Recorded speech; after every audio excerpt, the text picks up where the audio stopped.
What's going on, y'all? Welcome back to the channel.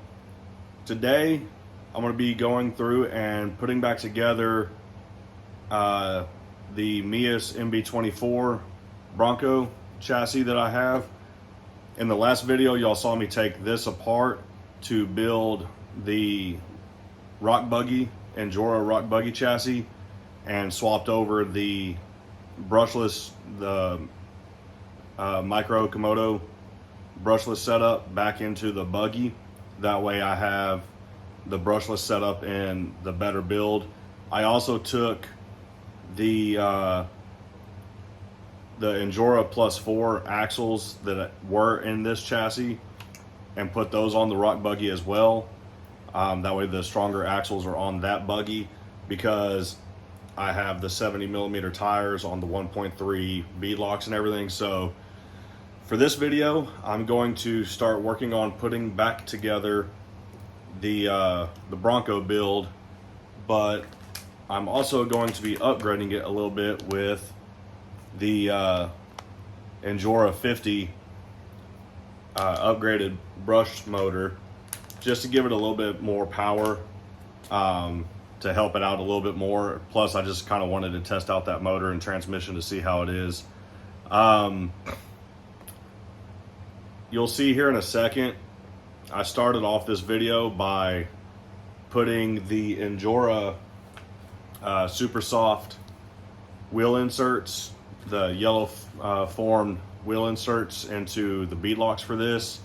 So that'll be kind of the first thing that you see going on. And then from there, I'm going to be moving forward with putting everything back together. So here we go.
Alright, so now that we got all of the wheel inserts done for the beadlocks, y'all saw those also in the C10 upgrades. So far they've been performing great in there. So I had a set already ordered that I got at the same time for these wheels. These are the 63mm LGRP black labels. So I went ahead and got those super soft inserts for these as well. So I got those done. Now I'm going to start putting back together the chassis. I think I'm going to try out putting these 48mm shocks without springs on to see how it performs. I'm currently having an issue right now with these 48mm shocks that I ordered. The springs, for some reason, are different. They're the same type of shocks that I have here, but they're just a slightly different. They're just a different brand.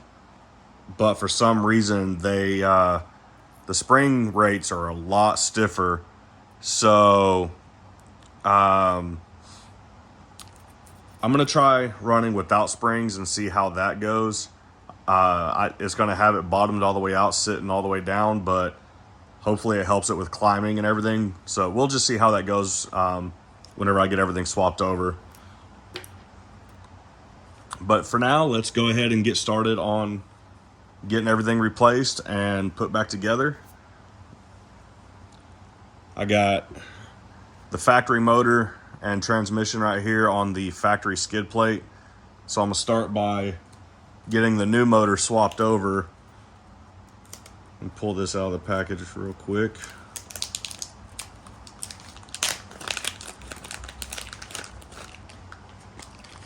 It would have been nice if this came with a skid plate. I forgot to order an upgraded one. But already, I'm just going to go with talking about the weight for a second.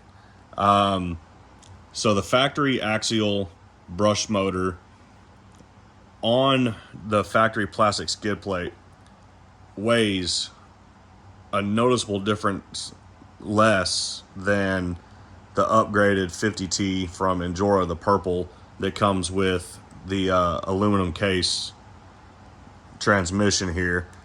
So that's going to help out a little bit as well with some of the weight and keep it down low, because where this thing mounts, it's the lowest part of the chassis. So this is going to help keep that weight, that center of gravity down low, as well as performance. It's going to help it a lot as well.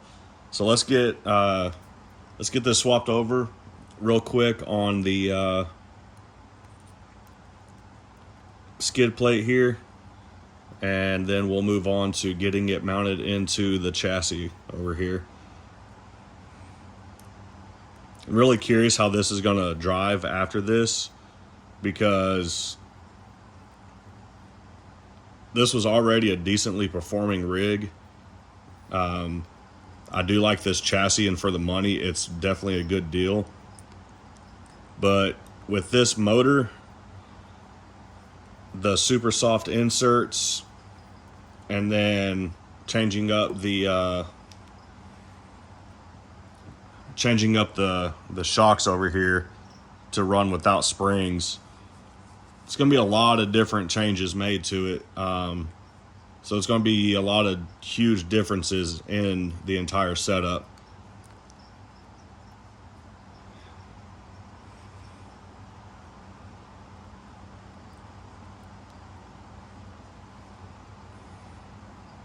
I can already tell that I'm more than likely going to go ahead, even though it's such a pain, I'm going to go ahead and order the aluminum skid plate, just to have that extra down low weight. I dropped it.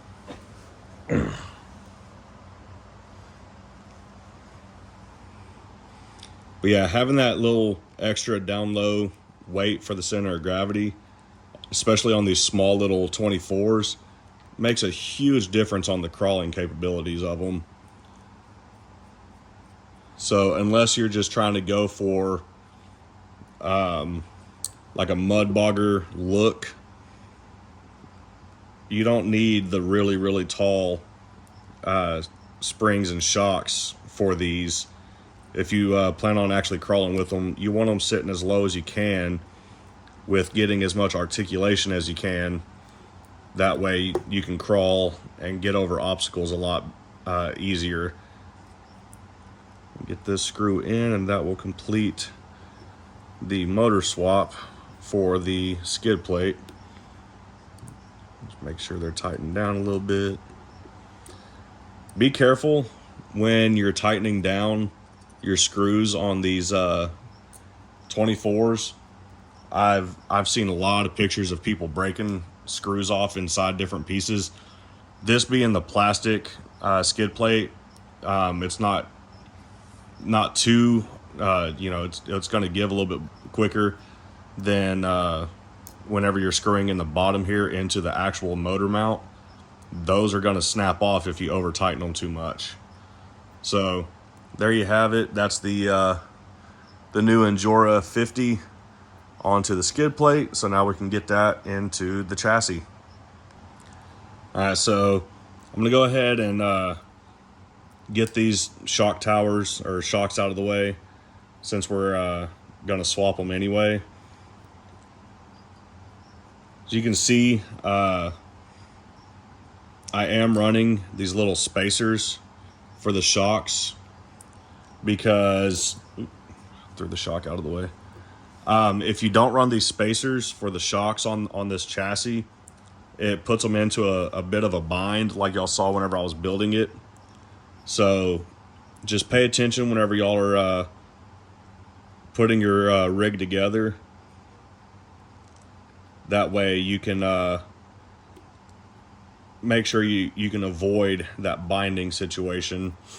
Since I'm trying the shocks without the springs, I'm gonna move them to the furthest forward hole and furthest back to see if that'll help a little bit with the articulation.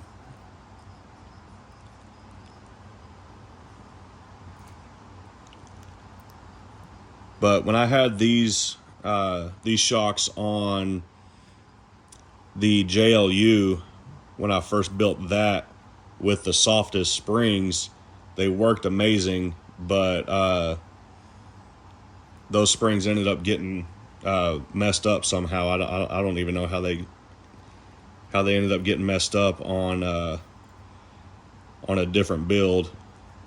So instead, I'm going to run them without the shocks. It's not going to be much of a difference anyway, because even with the super soft springs that they come with, these things basically stayed fully collapsed for the most part anyway. So I think for this build, that won't be too much of a difference.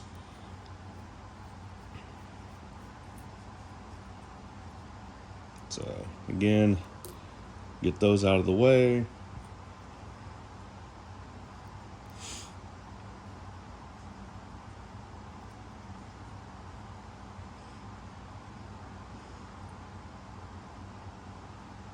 Get the spacer and moving it to that furthest forward hole and furthest rear on the shock mount positions. That's one thing I do enjoy about this chassis so far, is it gives you a lot of options on your shock mount placement. That way you can kind of fine tune where you like your shocks at on the chassis itself.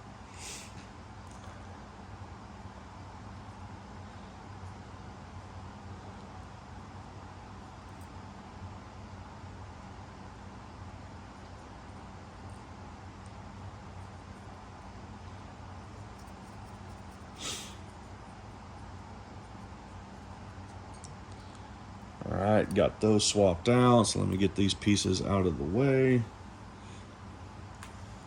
Next up, I'm going to get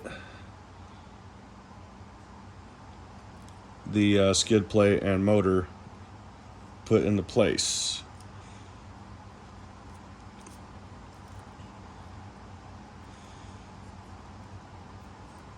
Alright, so one thing I'm noticing just by putting this motor in place, this crossbar brace is hitting on the back of the motor, so I'm going to need to move that out of the way and back a little bit further to fit this motor in here. So let me get that moved.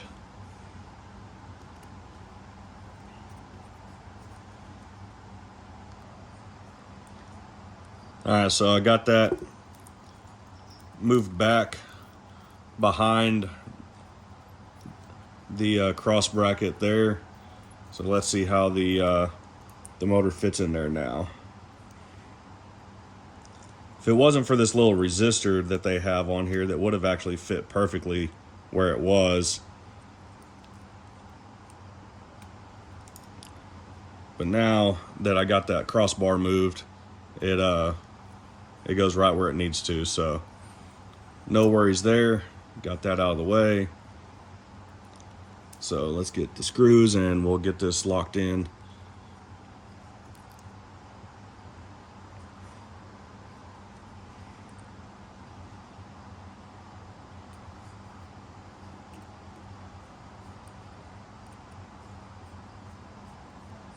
Got all the screws in for the skid plate. Got it mounted to the chassis. So now I can work on getting the drive shafts mounted up.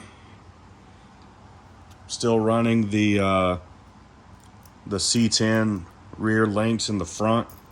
So with that, I'm running the C10 rear drive shaft as well. I might actually end up swapping to a deadbolt front link setup with the deadbolt rear drive shaft, deadbolt rear links in the front, not front links because those are too short. I have that set up on the front of the rock buggy, and it seems to be just enough to straighten out the servo and everything in the front on the rock buggy. And you'll see somebody had a comment on one of my last videos with the MB24 build.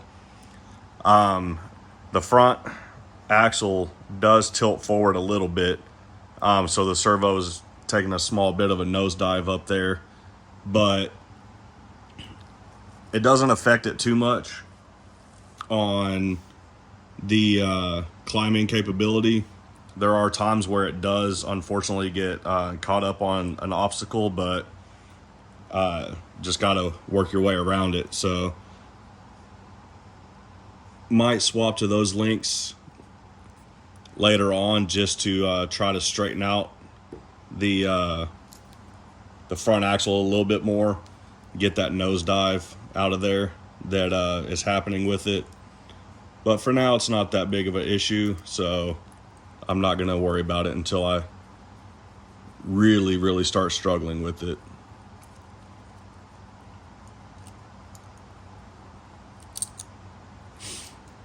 All right, got the front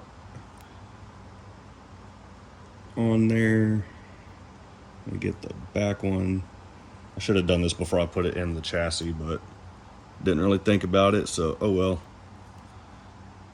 Luckily, there's plenty of room, and these drive shafts seem to be going on to the trans mount pretty easily, so if I could stop dropping the screws.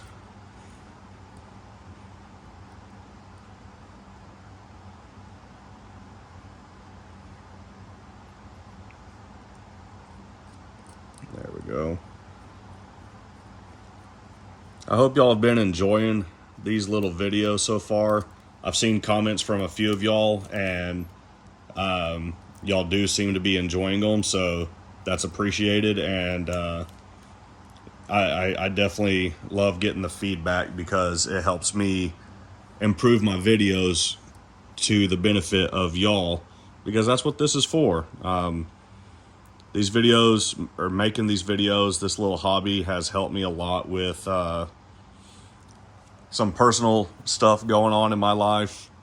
It keeps my mind off of things. But, you know, also I enjoy making these videos for the benefit of my viewers as well, because I like helping y'all with something y'all might be struggling with on your builds, something you might not have thought about that I might be doing in my video. So, you know, definitely let me know in the comments what helps y'all, what y'all like to see. If there's something that y'all want me to do in a video to help y'all out, if y'all can't figure something out, dropping that comment down there lets me know, and I can work on making a video specifically for it. Oh, knock y'all around a second.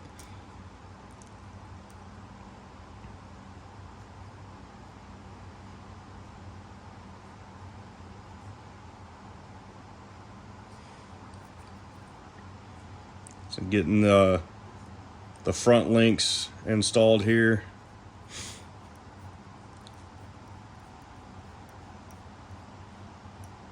Oh, that's not the right screw.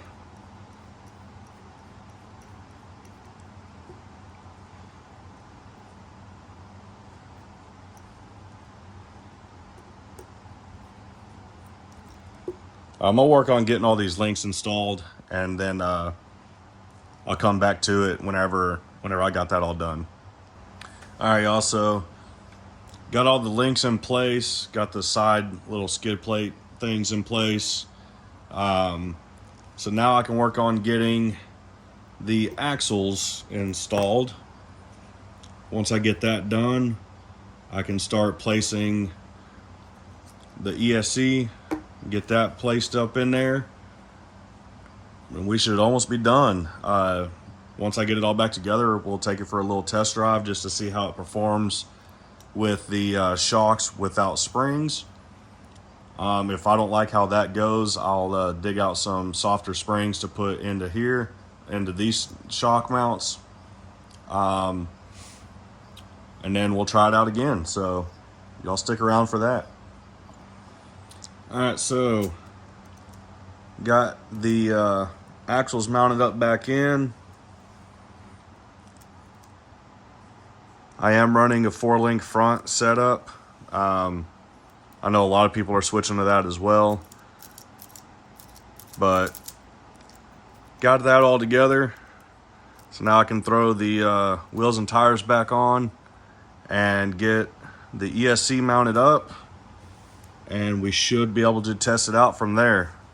So I'm gonna get that knocked out and keep moving forward.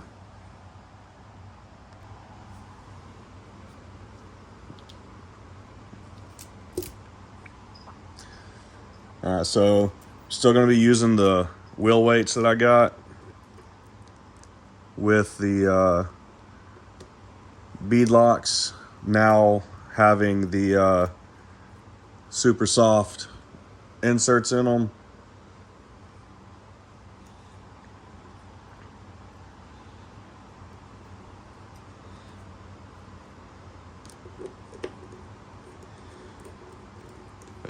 This is going to be hopefully a pretty good setup after everything's back in place. I'm still having my doubts about running the shocks without the springs, but I've seen a lot of people recommending it, so I figure I'll give it a try.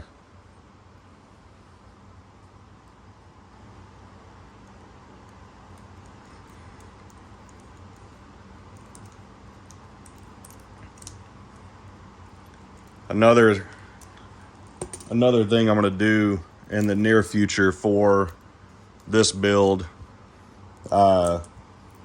since it has the purple wheels, I got those in remembrance of my daughter who passed away a little over a month ago. Her favorite color was purple, but as soon as my son seen the purple wheels, he said that this was the Macy Mobile, which was her name. So I'm planning on taking the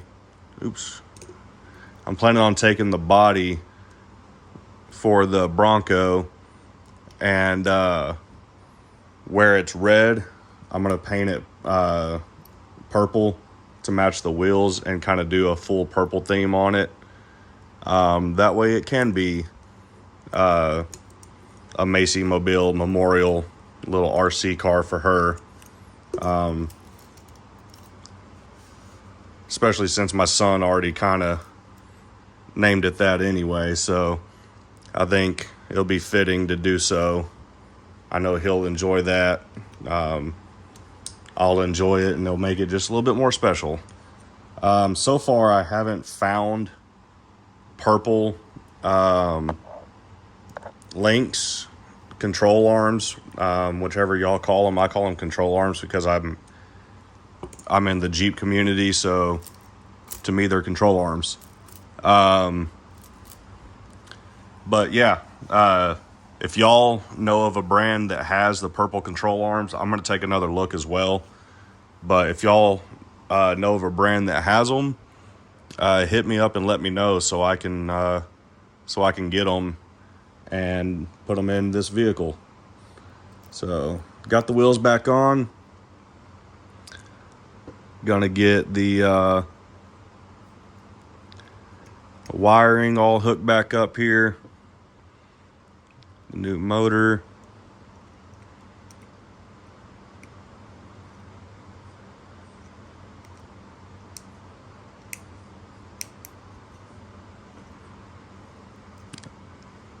All right, come on now.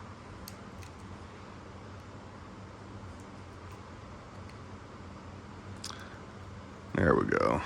I was about to get worried. I thought that wasn't going to hook up for a second. All right. Got those in place.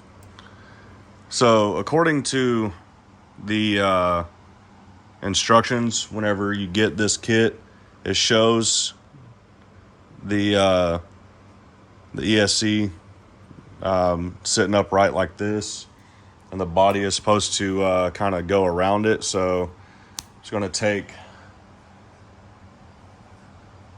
the Velcro that I have, the super lock,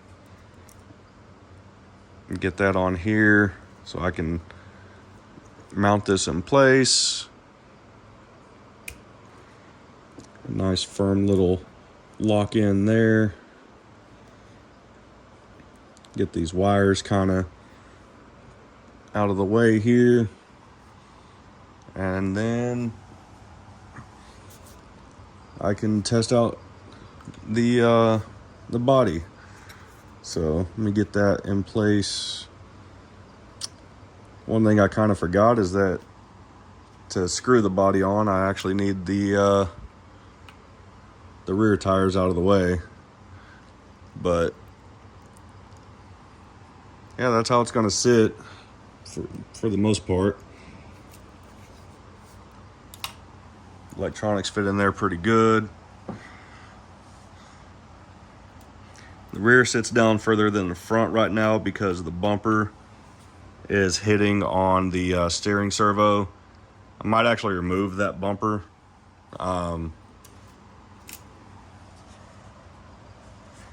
I'm gonna go ahead and remove that bumper. Get that little extra clearance. Have it hopefully sitting down a little bit better as well. Luckily, it's just a couple of screws, nothing too hard.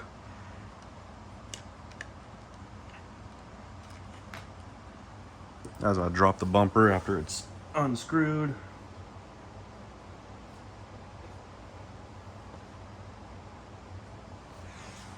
All right, got that out of the way.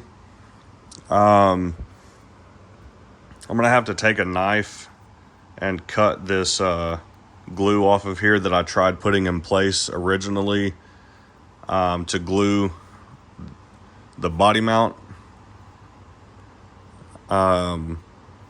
into a different location the last time I worked on this. Actually, I got a pair of scissors right here. I'm gonna work on this for a second and then I'll come back to y'all. All right, so I was able to get the body mount bracket back in place. So I got the Velcro on that. So I got to pull these rear tires back off so I can screw the body on. Actually, I can probably do it if I just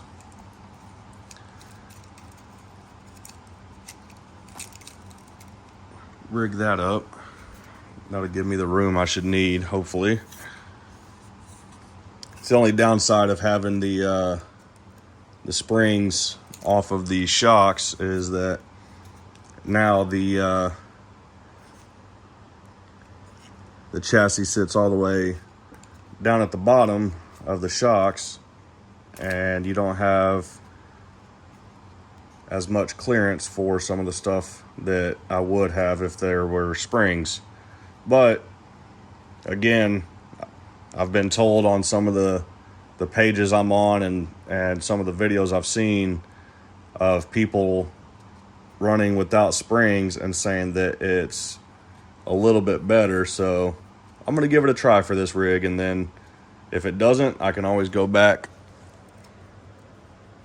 to running springs on here. I just got to get softer springs again to keep it from riding so high.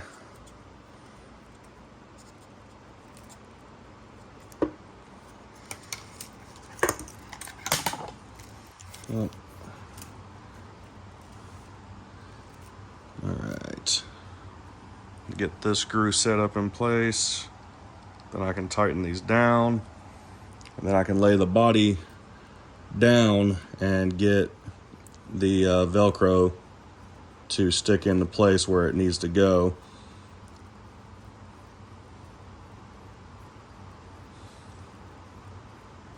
And we'll see if I need to trim anything, since it's going to be sitting lower on the body and everything. The roll cage, especially in the rear, I'm sure it probably will hit on the tires, but we'll see how that plays out whenever we get to it. But it's basically back together, and we can give it a test drive. All right, got that there. So, oh, that's a little stiff. Let me loosen these up a little bit. All right, that's a little bit better. All right, let me lay this down and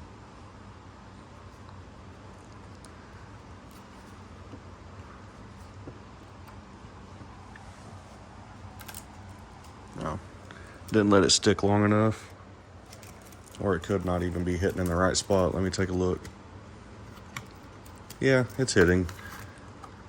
Just gotta give it a little pressure here. Let it sit in place. Just gonna let it sit upside down for a little bit. I'm gonna let the adhesive get a good hold on the body, and then we'll give this a test drive. All right, y'all. So got the front Velcro in. I had to actually trim the body a little bit to get it to sit down where it needs to. These little nubs right here, they did protrude a little bit more forward, so I just had to take my Dremel and shave it down a little bit, but that gave enough room to get the body to go down where it needed to for the for that front body mount. So now that I got that figured out, this is how it sits without running the springs. That's almost about what it would look like if you were to use the factory springs on here. So now I'm going to give it a quick little test drive and see how it performs. Haven't tried out this new motor yet, so let's give it a shot and let's see how it does. All right, so got my quick little course set up here, just the pieces I typically use to crawl around with. So let's give it a little test drive real quick and see how it does.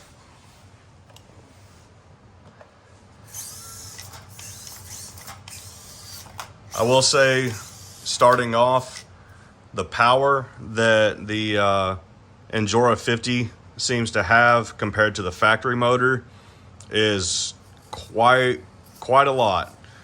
So I'm gonna start off by crawling up over here. It did that quite easily. And again, this is running without springs on these shocks, so it definitely helps keep it nice and low. The front tires stick out enough to seem to not really have any issues with that steering servo tilting forward a little bit.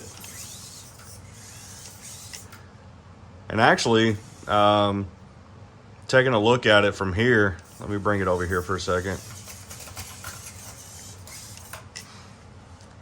It doesn't look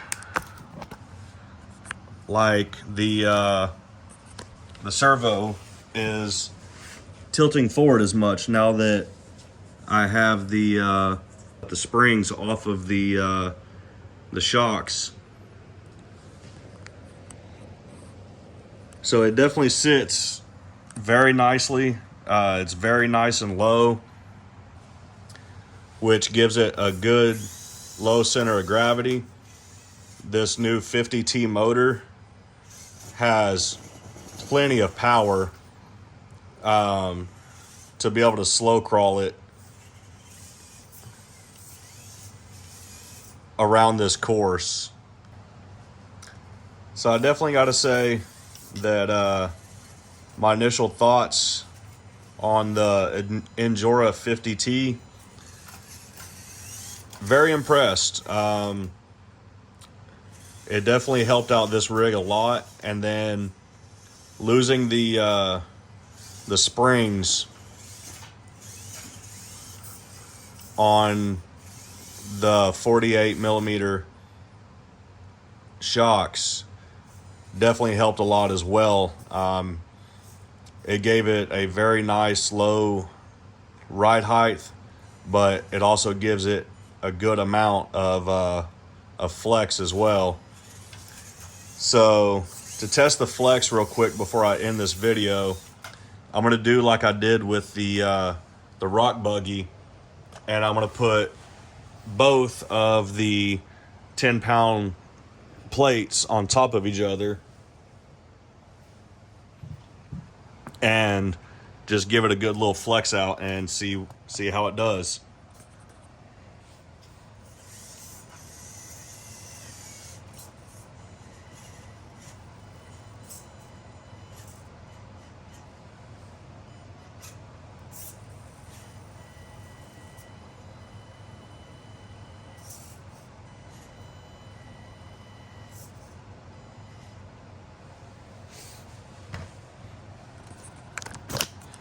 All right, so definitely got to say,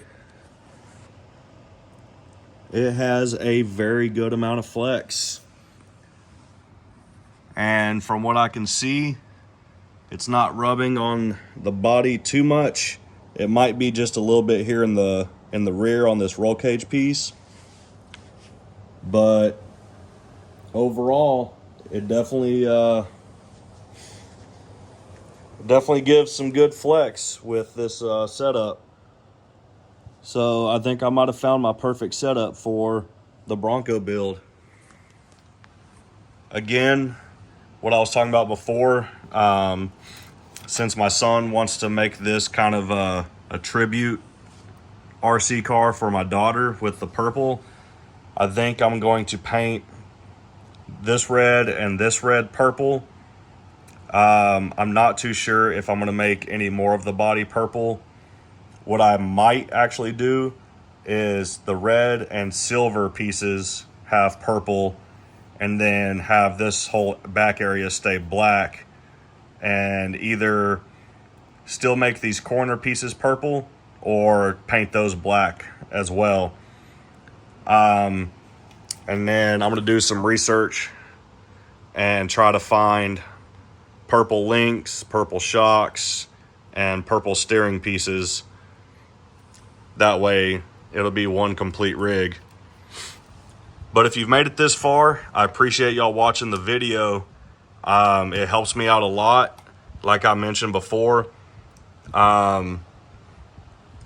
it helps my channel, and it will start helping me be able to do better videos for y'all as well.